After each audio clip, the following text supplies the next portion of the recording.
within the congregation.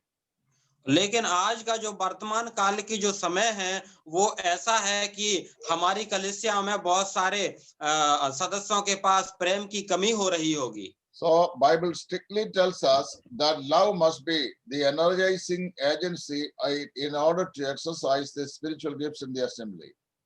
और Bible हमें इस प्रकार बताती है सभी आत्मिक वरदानों का प्रयोग प्रेम में होना चाहिए। It is because of its importance that Paul has set aside chapter 13 and its entirety, speaking about the qualities of love in relation to spiritual gifts. पहला कुरिन्थियों 13 अध्याय में हम देखें तो विशेष कर पौलुस यहाँ पर प्रेम के बारे में बात करते हैं।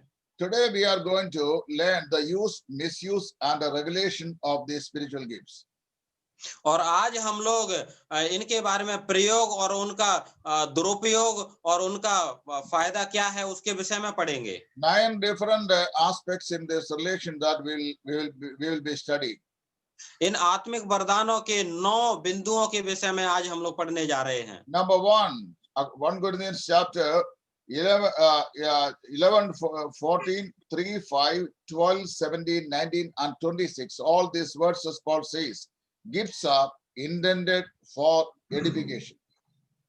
और हम लोग यदि पढ़ें पहला कुरिन्थियों 12 अध्याय में तो वहां पर पौलुस प्रत्येक आत्मिक वरदानों के बारे में बताते हैं कि ये बढ़ोतरी के लिए आत्मिक उन्नति के लिए है। Never use your spiritual gifts to hit somebody else against or to prick somebody else in the congregation.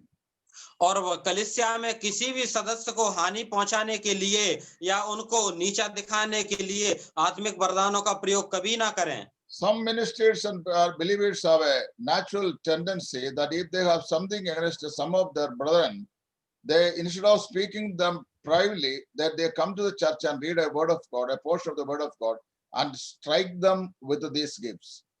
और कुछ ऐसे भाई बहन है कलीसियाओं में जो दूसरों के प्रति द्वेष रखते हैं या उनसे लड़ाई झगड़ा हो गया है तो वो क्या करते हैं कलीसिया में आके वही भाग निकाल कर और उनके विषय में प्रचार करने लगते हैं। Such a kinds of ministry is not permitted or recommended in the congregation, and it will result in a negative result. इस प्रकार की सेवा कलीसिया में ना करने की नसीहत दी गई है। So we should be very careful about how to use the spiritual gifts. So हमें अपने आत्मिक वरदानों का प्रयोग करने के लिए बहुत सावधान पूर्वक रहना चाहिए। See, this is a very specific understanding that every members of the congregation must understand. और ये बहुत महत्वपूर्ण समझ है जो हम सब जो कलीसिया के सदस्य हैं उनको समझना चाहिए। According to 1 Corinthians chapter 14 verse 27 and 28, not only speaking in tongues but also on every spiritual gifts, the people must be, or believers must be able to perceive what they do in the congregation. और हम लोग पहला कुरिन्थियों 14 का 27 और 28 में ये पढ़ते हैं कि वो अन्य भाषा भी बोलेंगे लेकिन प्रत्येक व्यक्तियों को इसके बारे में समझ में आना चाहिए। The exercising of the gift of speaking in tongues will be taken as a separate title later on. Therefore, I don't go in detail right now when we go on with this discipline.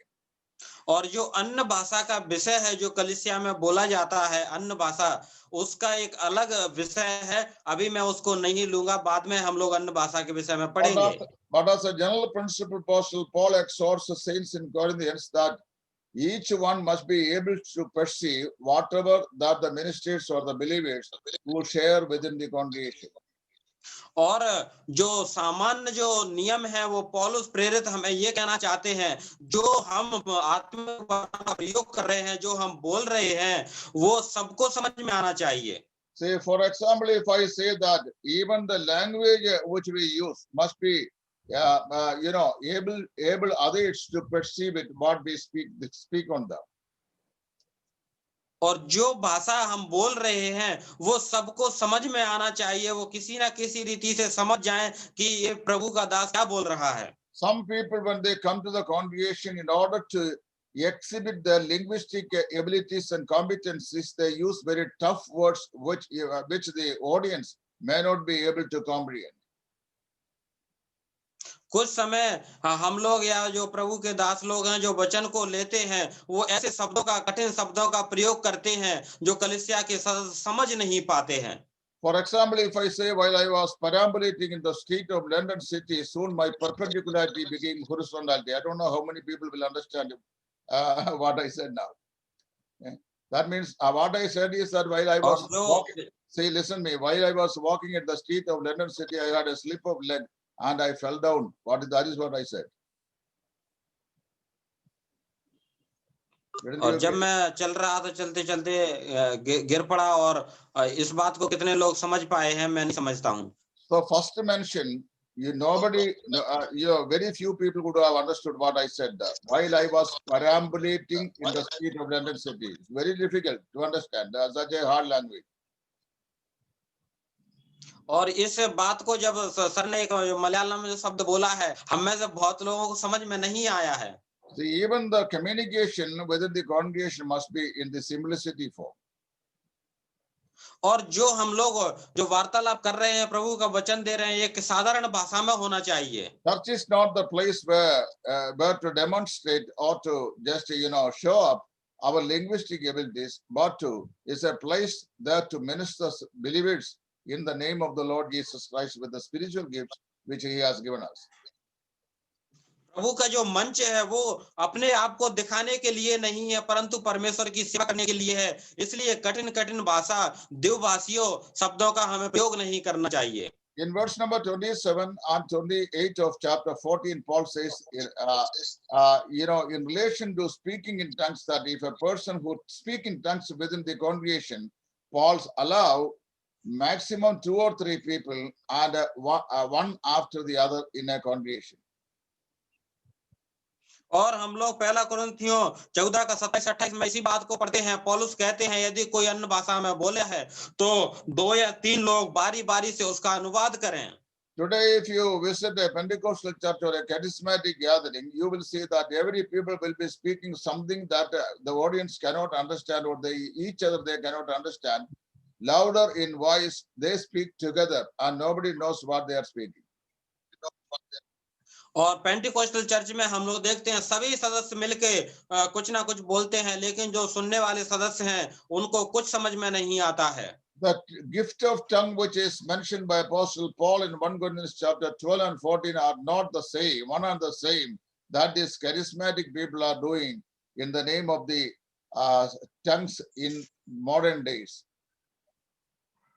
और जिस प्रकार से पौलुस बताते हैं पहला कुरिन्थियों 14 का 14 में कि जो अन्य भाषा में बोलते हैं वो आज के समय में वैसा नहीं है। So briefly saying, all spiritual gifts are to be exercised in a manner it may be beneficial to the believers.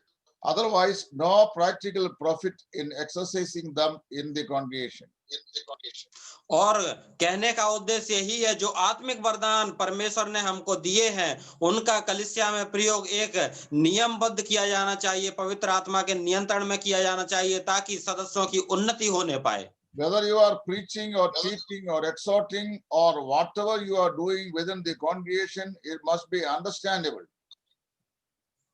भाइयों बहनों आप जो भी कलीसिया में प्रचार कर रहे हैं शिक्षा दे रहे हैं सबको समझने योग्य होना चाहिए। See, that must be the primary aim while we are standing in ministry. और यही सेवा में खड़े होने की प्राथमिकता है। For any ministry, any types of ministry in the congregation, the minister's number is also specified and regulated in verses 29 to 31. और हम लोग कलीसिया में कितने लोग सेवा करें उनको भी हम लोग 31 और 39 वचन में देखते हैं। 2 or 3 the maximum number. और वहां पर बताया गया 2 या 3 लोग सेवा करें। Nowadays we have maximum 2 hours or 2.5 hours in our worship gathering. आज के वर्तमान समय में हमारी कलीसिया में 2 और 2.5 घंटा आराधना चलती है। Suppose 5 members of the congregation have something to share within the congregation and the Spirit of God is guiding them. Paul says that the maximum number must be limited to 2 or 3.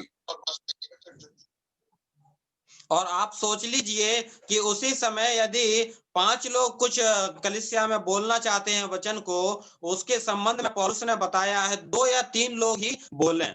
This regulation is applicable not only to speaking in tongues, but also in prophecy, which is expounding the word of God to the congregation.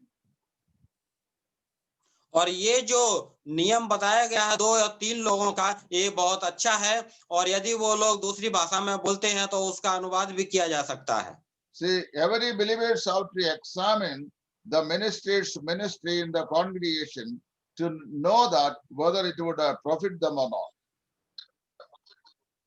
और प्रत्येक सदस्य को यह उसकी जांच करना है कि जो वचन उनको दिया गया है, क्या वो उनके लिए लाभदायक है या नहीं है। If a minister's ministry is acceptable and beneficial to the congregation, the minister shall have confidence in his ministry.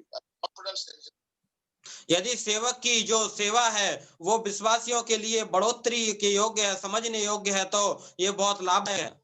There are some ministers in the church, they do not have special gifts to minister from God's word, but they are also coming on the front to minister from the word of God. कुछ दासों के पास में परमेश्वर के वचन बांटने के लिए आत्मिक वरदान नहीं है, लेकिन वो मंच पे आके प्रभु का वचन बांटते हैं। When they stand on the dais, that nobody knows what they are speaking, and even they themselves are unaware of what they are speaking out.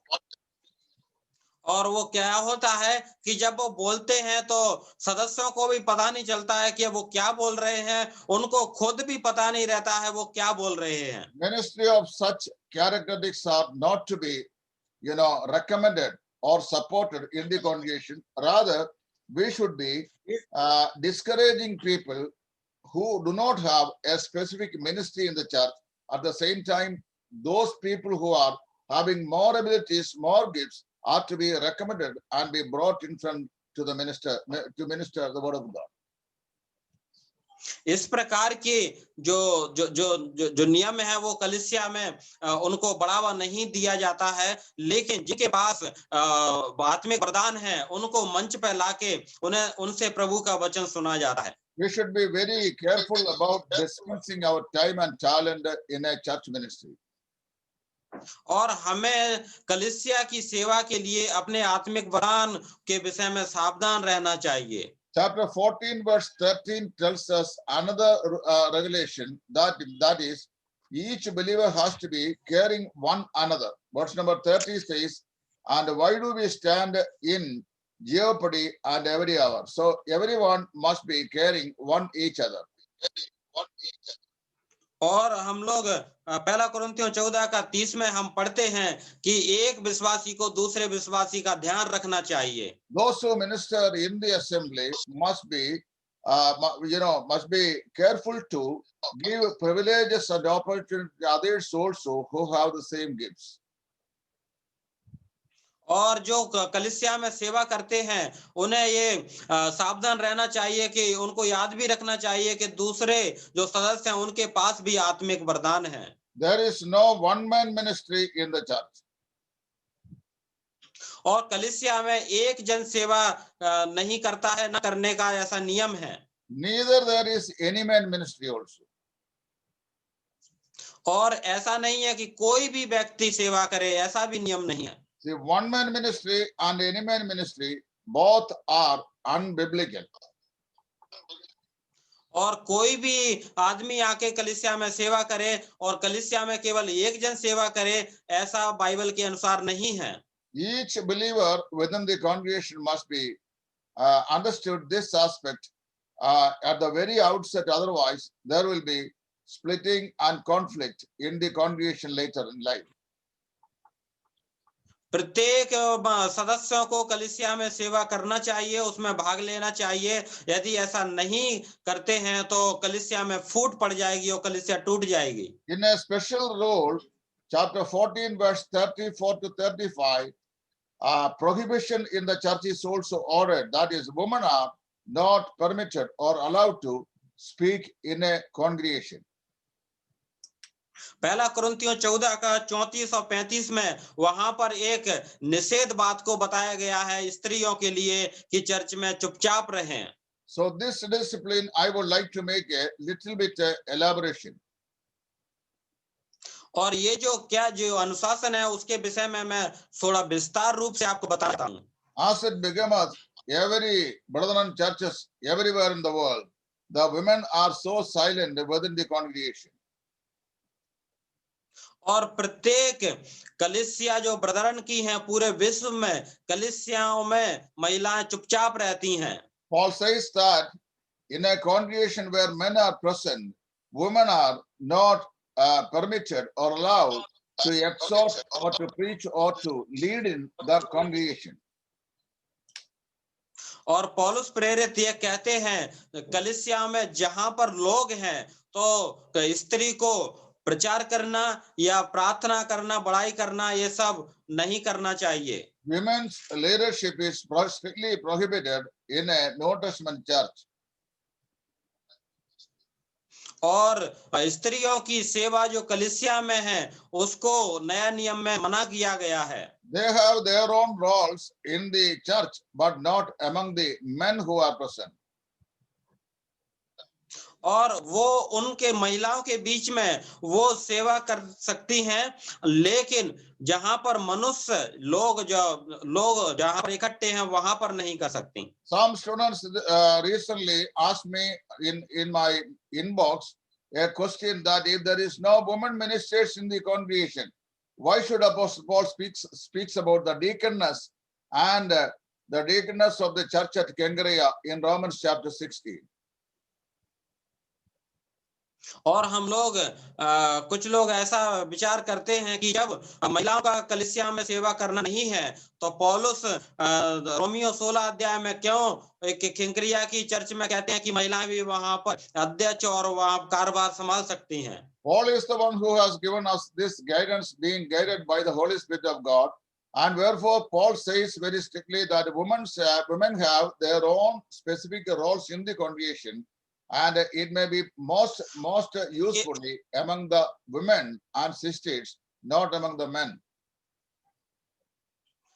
केवल इस बात को इस निर्देश को पौलुस प्रेरित को ही दिया गया है कि महिलाएं के लिए कलीसिया में एक अलग प्रकार का नियम है वो सेवा कर सकती हैं लेकिन मनुष्यों के बीच में जहां आदमी लोग हैं वहां पर बोल नहीं सकती हैं। It is dangerous as to New Testament teaching, the woman stepping into the leadership in a congregation. और ये बहुत ही खतरनाक पूर्ण है कि महिलाओं को कलीसियाओं में अगुवाई करने के लिए दिया जाए। There are certain evidences we have from the Bible why women are not being recommended to the ministry within the congregation. और बाइबल में बहुत सारे उदाहरण हैं उनके आधार पे हम कह सकते हैं कि इसीलिए कलीसिया में सेवा करने के लिए और अगुवाई करने के लिए महिलाओं को अनुमति नहीं दी गई है। Jesus Christ had chosen 12 disciples to become the apostles of Christ. प्रभु यीशु मसीह ने 12 चेलों को चुना कि वो उनके चेले रहें। But he did not choose one woman to inculcate in the discipleship. और लेकिन प्रभु यीशु मसीह ने एक भी महिला को अपनी शिष्य होने के लिए नहीं चुना। We read about the Old Testament priesthood where it is said that Aaron and the men who are coming out of his loins are sequentially becoming the priest or high priest in the Aaronic order. और हम लोग पुराने नियम में भी देखते हैं कि जब हारून को महायाजक बनाया गया और ये भी बताया गया इन्हीं के द्वारा जो आने वाले लोग आएंगे तो वो भी महायाजक की श्रेणी में आएंगे। In the entire history of the Bible, we do not see one woman sharing in the priestly ministry throughout the Old Testament history. और पुराने नियम में भी पूरे जो महायाजक और जो पुजारियों की जो नियम को हम देखते हैं वहां पर एक भी औरत का समावेश नहीं है। In the New Testament, the women are equally priests in relation to the worship meeting and the worship services, but they have no priestly ministry permitted within the congregation. लेकिन नया नियम में स्त्रियां कलीसिया में बैठ के वो आराधना में भाग लेके आराधना कर सकती हैं, लेकिन अलग से उनको विशेष रूप से कोई सेवा करने का अवसर नहीं दिया जाता है। In this passage, Paul is also speaking about authority. और इस बात को पौलुस एक अधिकार के रूप में बताते हैं। Paul says that it is not merely that he is presenting his own opinion in this regard, but he is speaking out as he was directed by the Holy Spirit of God to speak these things to the congregation. और जो पौलुस इस बात को बोल रहे हैं वो अपनी तरफ से नहीं बोल रहे हैं, लेकिन जो परमेश्वर का आत्मा उनको जो मदद कर रहा है वही कलीसिया में बोल रहे हैं। Some women believers are there striving for feminism, that is women's equality with the man in the Christian church. और कुछ लोग ऐसा बताते हैं कि मसीह जगत में, मसीह कलीसियाओं में जितना आदमी का सम्मान है कलीसिया में, उतना ही सम्मान औरत का होना चाहिए। Such a lady was speaking to me yesterday in my conversation through the social network that it was Paul's opinion, not the opinion given to the church by God himself. और एक औरत जो मेरे से जो सोशल मीडिया पे बात कर रही थी, वो उसने बताया कि ये पौलुस ने अपनी तरफ से बोला है, परमेश्वर ने नहीं बोला है। We have no such a doubt to believe that Bible contains the word of God. Bible is the word of God, we believe. और हम लोग यह विश्वास करते हैं बाइबल ही परमेश्वर का पूर्ण वचन है। All revelations, one after the other, which Paul has given to us in this revelation, is being guided by the Holy Spirit of God, whereas Paul has written them in the Holy Spirit. और नया नियम में जो पौलुस को जितने नियम एक के बाद एक दिए गए हैं, हम विश्वास करते हैं कि वो पवित्र आत्मा के द्वारा ही उनको दिया है और उन्होंने बाइबल में लिखा भी है। See, it was in this respect Paul made the final judgment there that everything must be done decently and orderly. और इन सबका निचोड़ आखिरी में वो कहते हैं इनका जो प्रयोग है वो नियमबद्ध और क्रमबद्ध होना चाहिए। If you keep up the above restrictions and regulations in the congregation, that surely and definitely the church will become edified and continued healthy for God's glory. यदि हम लोग इन नियमों को एक नियमबद्ध देंगे कलीसिया में, तो वास्तव में हमारी कलीसिया प्रभु में, आत्मिकता में उन्नति पाएगी। So these are the 9 various rules and regulations which Apostle Paul has given to us in 1 Corinthians chapter 14 regarding the exercising of various spiritual gifts within the church. और यही जो 9 निर्देश हमने देखे हैं पहला कुरिन्थियों 14 अध्याय में, जो पौलुस के द्वारा हमें दिए गए हैं कि हम इनका अभ्यास कलीसिया में करें ताकि हमारी कलीसिया की उन्नति होने पाए। Since the Bible is God's perfect revelation and it is complete, we have no authority to add anything to what Apostle Paul or other apostles have written in the Holy Bible. और जो Bible है वो परमेश्वर का पूर्ण प्रकाशित है, इसमें हम लोग को जोड़ नहीं सकते हैं। Some congregations, some women may be thinking that they also may have some spiritual gifts, so they have the right to exercise them within the congregation, but Bible does not allow them to open their mouth and exhort or preach or teach the church while the men are present in a congregation, but they are allowed to do it onto their own services among the women, not among the men. कुछ स्त्रियां इस प्रकार से सोचती हैं कि परमेश्वर ने हमें भी आत्मिक वरदान दिए हैं और वो कलीसियाओं में जाके संदेश देना स्टार्ट कर देती हैं, लेकिन बाइबल हमें इस प्रकार से नहीं बताती हैं, उनको चुप रहने के लिए बोलती हैं। लेकिन जो वरदान प्रभु ने उनको दिया है वो स्त्रियों की मीटिंगों में जाके वो खुल के बोल सकती हैं, उनको अधिकार है।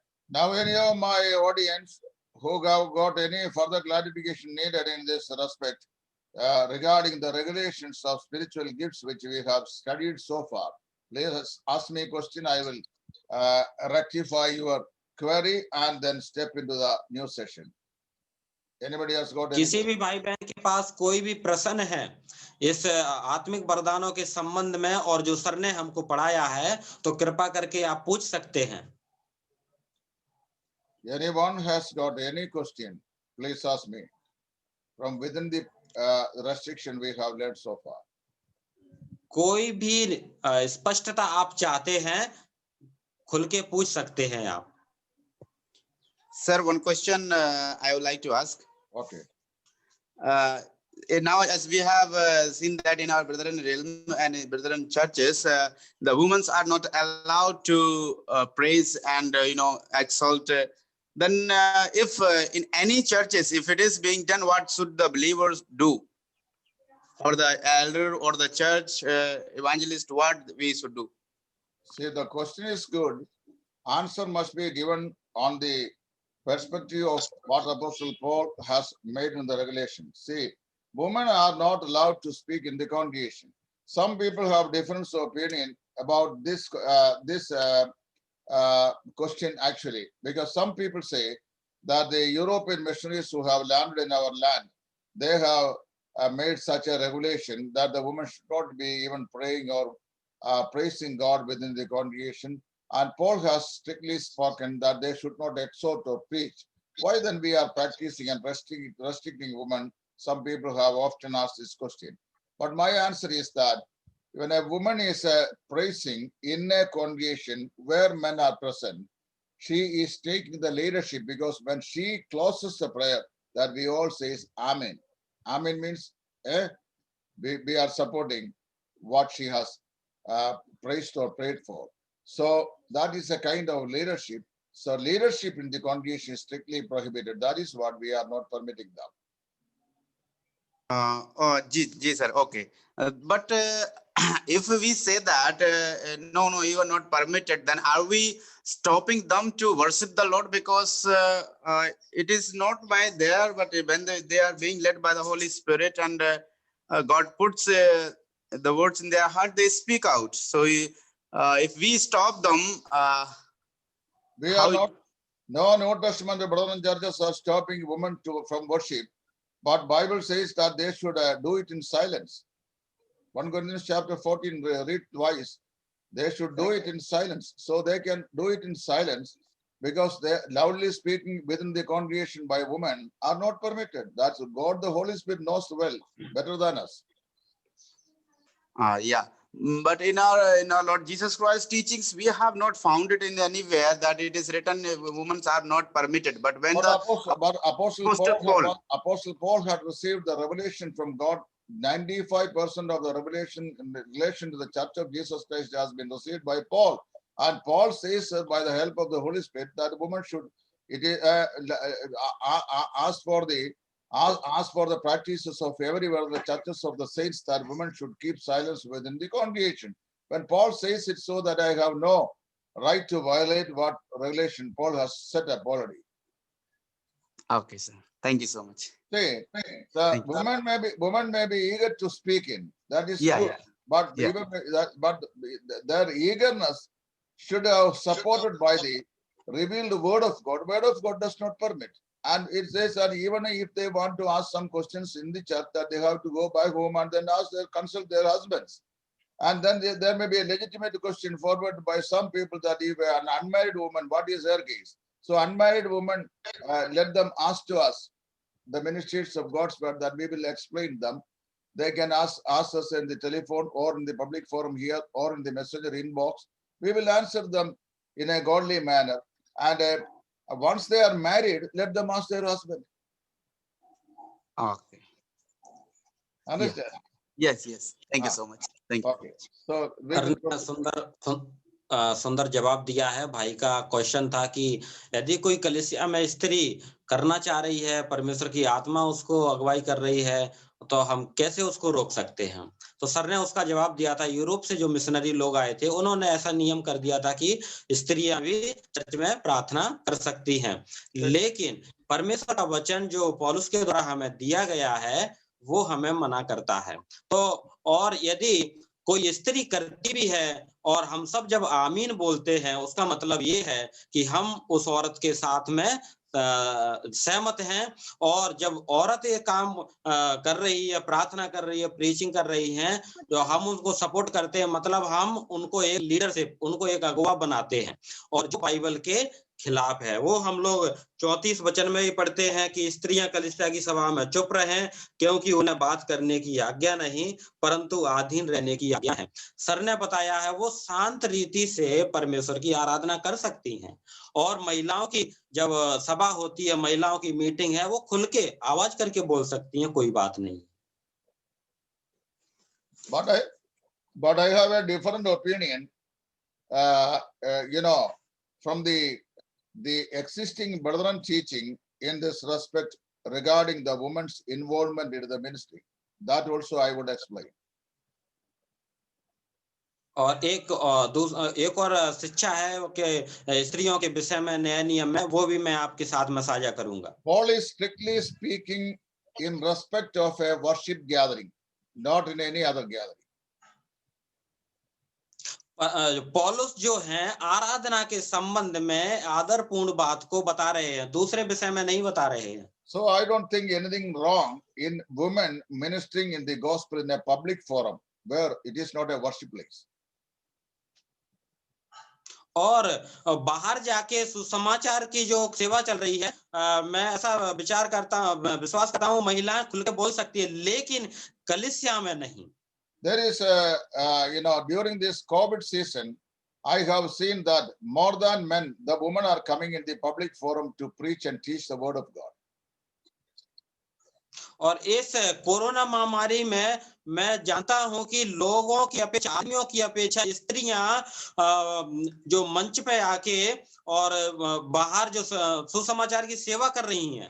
Corona has produced more women ministers in the public forum. और सार्वजनिक लोगों के बीच में कोरोना ने बहुत महिलाओं को सुसमाचार प्रचार करने की सेवा दी है। The social public forum is not a Christian church, therefore they can do it, I believe. और एक जो सामाजिक तौर से जो लोगों के सामने सुसमाचार सुनाना, वो कोई मसीहत का मंच नहीं है, वो कलीसिया नहीं है, वो कर सकती हैं। As for my understanding, the restriction is strictly given in view of the church gathering. To worship God or in such a gathering, women are not permitted to take leadership. मेरे विचार के अनुसार कलीसिया में जो पौलुस ने इतने कड़े निर्देश दिए हैं, वो केवल कलीसिया के इकट्ठे होने के लिए और मसीह लोग जहां इकट्ठे होते हैं उनके लिए हैं। See, there are some of the some women who are talented among us. They are coming up in the social forum with their teaching, and they are doing it in public. That there is nothing wrong, I think. But if I say this, that some brethren may crucify me, because the conservative brethren may make the cross upon which the Christ was crucified, may prepare the same cross for me also, but I am not least bothered about it. लेकिन हमारे बीच में भी भाइयों बहनों, जो बहनें जो परमेश्वर की सेवा के लिए उत्साहित हैं, उनके पास आत्मिक वरदान है, वो समाज में जाके लोगों के बीच में सामान्य रीति से प्रचार कर सकती हैं, इसमें कोई बात गलत नहीं है। लेकिन ब्रदरन हमारे जो हैं वो इसके विषय में गलत सोच सकते हैं, और सर कह रहे हैं मुझे क्रूस पर भी चढ़ा सकते हैं। See, I will tell you, for example, make it in simple, that in Indore Brethren Assembly, if there is one or two women who are more talented to present the word of God, they can use the public forum and use it in the social media. There is no restriction as such in the word of God. Their restriction comes strictly within the congregation, and it is not at all applicable outside the congregation. और जिस प्रकार से एक उदाहरण मैं देना चाहूंगा, इंदौर की कलीसिया में यदि 2-3 बहनों को जो वरदान दिए गए हैं सेवा करने के लिए, यदि वो लोग बाहर जाके लोगों के बीच में सुसमाचार प्रचार कार्य करती हैं, तो इस विषय में कोई भी गलत नहीं है। लेकिन जब इंदौर कलीसिया में वो आएंगी अंदर कलीसिया में, तो उनको बोलने की इजाजत नहीं है। I don't believe in traditional brotherism. I follow the biblical pattern. और मैं जो पीढ़ी दर पीढ़ी जो ब्रदरन में जो नियम चला आया है उनके फेवर में नहीं हूँ, लेकिन जो बाइबल के रीति पर हूँ मैं। Okay, anybody has got any more questions in this respect? Brother, I have one. अभी भी इस विषय में किसी भाई बहन के पास क्वेश्चन है तो पूछ सकते हैं। Brother, I have one question. Please ask me. In a prayer meeting or cottage meeting, Ah. ladies can pray. In a prayer meeting or a cottage meeting, ladies must pray, I believe. Because a cottage meeting and a prayer meeting is not a worship meeting. Paul's regulation is strictly given in relation to the worship meeting, worship gathering. This is only for the worship meeting only.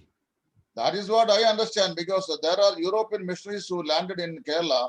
They taught their stringent discipline as to the women's regulations. I don't believe that New Zealand or Scottish teaching is in complementing to the word of God, because the word of God is strictly spoken about in 1 Corinthians 14 that in the churches of the saints that they should not do that. Church has many meetings: gospel meetings, prayer meetings, cottage meeting, testimonial meeting, and worship meeting, sisters meeting, men's gathering. So actually the restriction is ruled within the congregation, primarily when it is coming together to worship God in worship meeting. Besides which, I don't see any restrictions. Then in the prayer meeting, the ladies can give the messages. No. It's actually, message is actually taking up the leadership. Okay. Leadership is strictly prohibited, because exhortation, teaching, or preaching within when the men are present is actually taking up the leadership over men, because woman is the body and a man is the head, and she should be under the headship of the man. Okay, thank you, brother. Okay. George sir का ये question था कि जो हम लोग घरों में जाके प्रार्थना करते हैं, कॉटेज मीटिंग रहती है, उसमें स्त्रियां प्रार्थना कर सकती हैं कि नहीं। सर ने बताया है प्रार्थना वो वाकई में कर सकती हैं, क्योंकि चर्च के पास बहुत प्रकार की सेवाएं हैं, जैसे घरों में प्रार्थना, गवाही की प्रार्थना तो चर्च में नहीं होती है, वो किसी जो लोग रखना चाहते हैं विश्वासी उनके घरों में होती है, कर सकती है।